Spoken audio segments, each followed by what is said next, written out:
বন্ধুরা, আজকে আমি চিলি পনির রান্না করছি।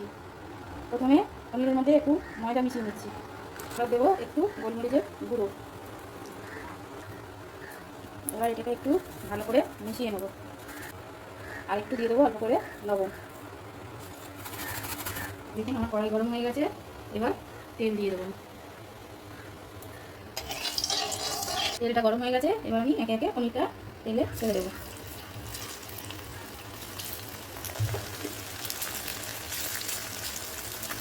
দেখুন আমার পনিরটা হালকা ব্রাউন কালার হয়ে গেছে, গরম জলে দিয়ে দেবো। গরম জলের মধ্যে আমি এবার এটাকে দিয়ে নেব। দেখুন বন্ধুরা, আমার পনিরটা ভাজা হয়ে গেছে। এই তেলে এখন আমি পেঁয়াজগুলো দিয়ে দেবো।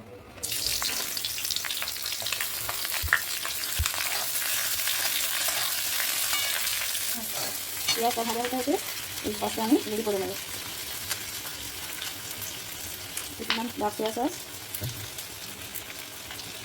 রেডি করছি চিলি সস,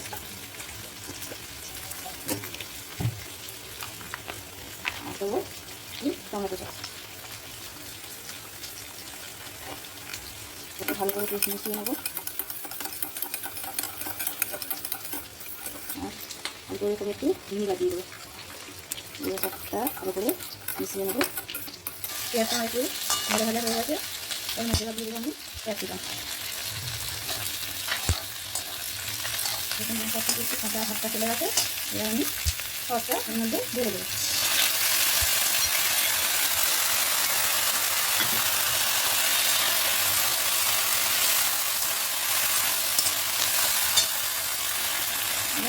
একটু লবণ দিয়ে দেবো, আমি সসে লবণ দেওয়া থাকে, তাই স্বাদ অনুসারে লবণ দিয়ে দিলাম।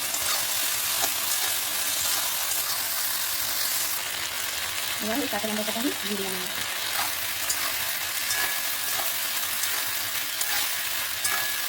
এবার ঝাল দিয়ে যখন খান, আমি একটু ভালো বেশির জন্য একটু গোলমরিচের গুঁড়ো দিয়ে দিচ্ছি। এটা একটু গোলমরিচ দিয়ে এটাকে মিশিয়ে নেব।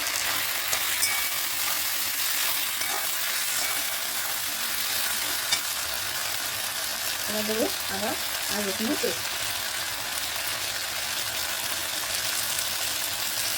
ভালো করে কষিয়ে নেব। অল্প পরিমাণে একটু জল দিয়ে ভালো করে কষাবো। দেখুন আমার সব কিছু ভালো করে ভাজা ভাজা করা হয়ে গেছে। এবার এই মধ্যে আমি পনিরটা ঢেলে দেবো। দেখুন পনিরটা দিয়ে আমার নাড়াচাড়া করা হয়েছে। এবার অল্প করে আমি এর মধ্যে জল দিয়ে দেবো।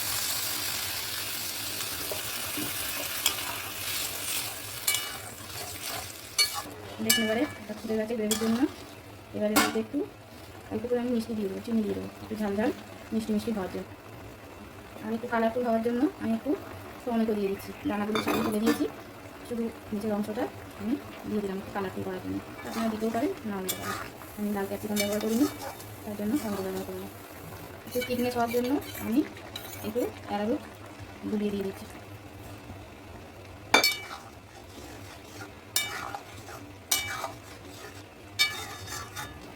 দেখুন আমার চিলি পনির রেডি। এবার আমি নামিয়ে নিচ্ছি, গ্যাসটা অফ করে দিলাম। দেখুন বন্ধুরা, আমার চিলি পনির তো রেডি হয়ে গেছে। আপনারা দেখে সবাই বলুন রেসিপিটা কেমন হয়েছে।